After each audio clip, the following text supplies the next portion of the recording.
Kita sedang ke Mapolda Banten untuk menagih Pak Charlie yang sedang dijadikan tersangka lagi oleh laporan pengacaranya Aguan PIK 2.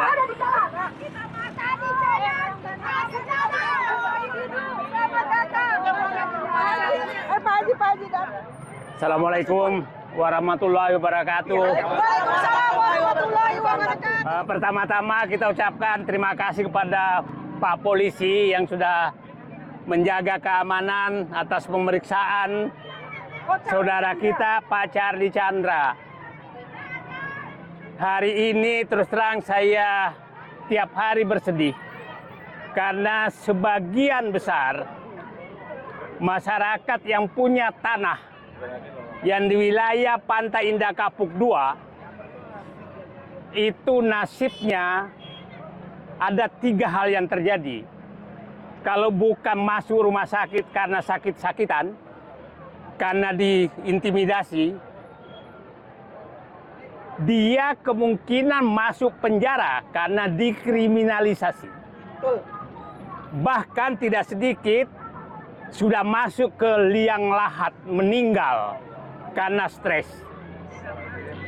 Tetangga saya baru saja meninggal yang memiliki tanah di wilayah PIK 2. Saking stresnya mereka meninggal bukan karena apa, mungkin saja memang ajalnya datang, tapi penyebabnya adalah karena mereka stres. Dan hampir tiap hari saya mendapatkan berita pemilik-pemilik tanah yang tidak mau menjual tanahnya, itu hanya 3 kemungkinan adalah: 1, masuk rumah sakit dan didatangi oleh PIK 2 untuk dinegosiasi, dipanggil aparat untuk diintimidasi untuk melepaskan tanahnya, dan biasanya stres dan sakit dan masuk liang lahat.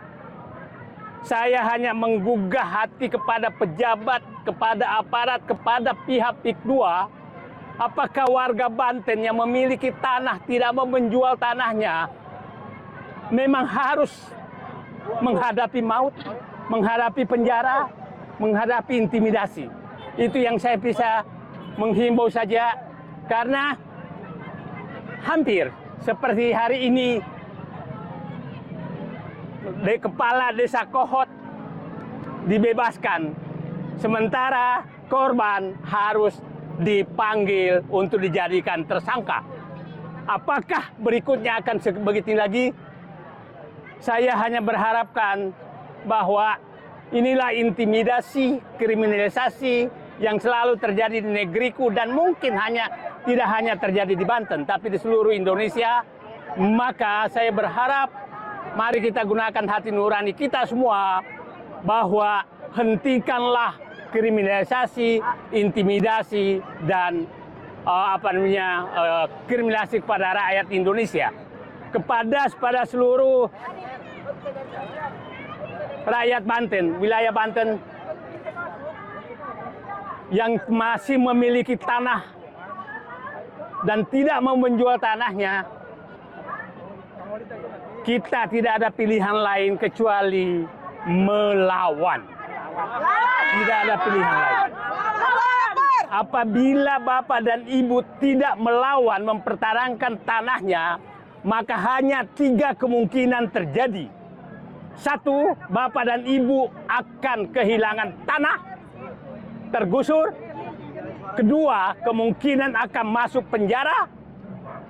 3, kemungkinan masuk rumah sakit dan intimidasi. Dan terakhir, kemungkinan besar adalah Bapak dan Ibu adalah masuk liang lahat karena stres.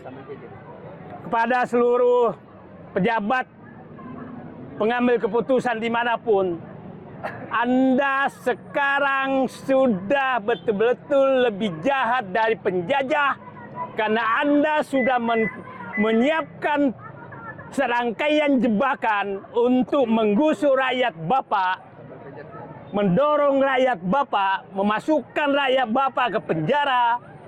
Dan anehnya, saya ulangi, anehnya hampir semua sengketa tanah yang terjadi di wilayah Banten, yang wilayah yang diinginkan PIK 2, itu adalah siapa mau bersengketa, pemenangnya adalah PIK 2.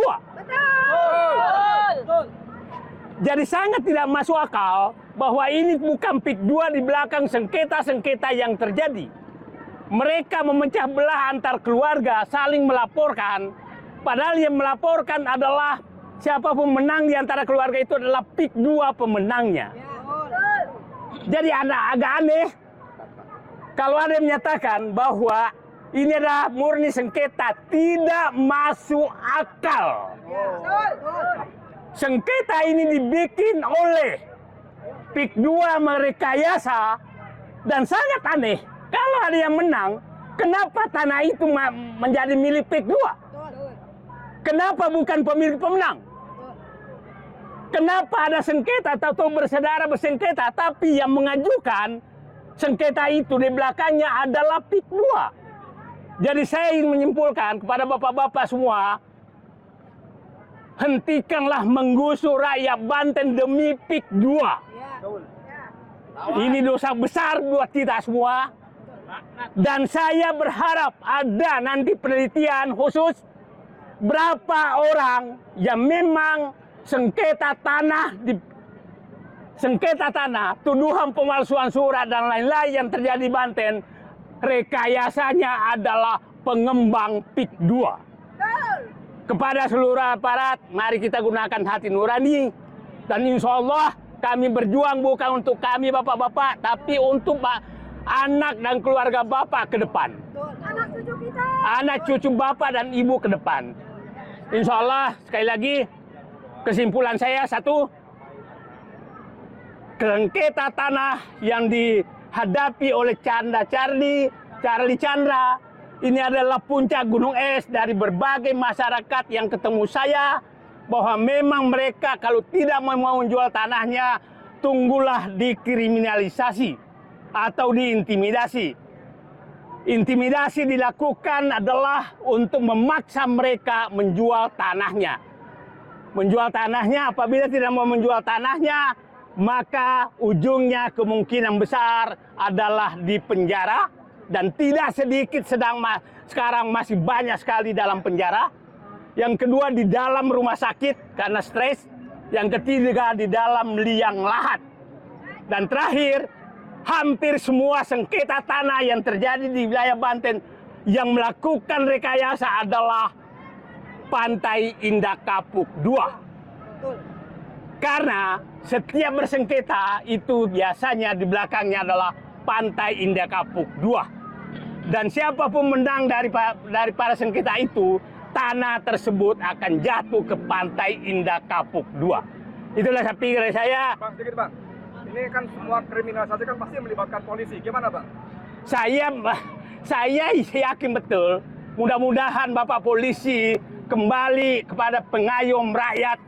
Karena terus terang, ini susah sekali menutupi lagi kalau memang ada kriminalisasi, karena kita bisa membuka semua, dan saya berharap seluruh rakyat Indonesia anggap sekarang bahwa kita tidak ada teman, kita hanya bisa membela diri, dan bersatulah membela diri sambil mengetuk hati para aparat agar menjadi pengayom masyarakat. Dan saya pikir pimpinan Polri juga harus melihat bahwa sudah saatnya polisi atau aparat berhenti menjadi pesuruh tanda kutip para pengembang yang menggusur rakyat. Terima kasih. Oke, bang.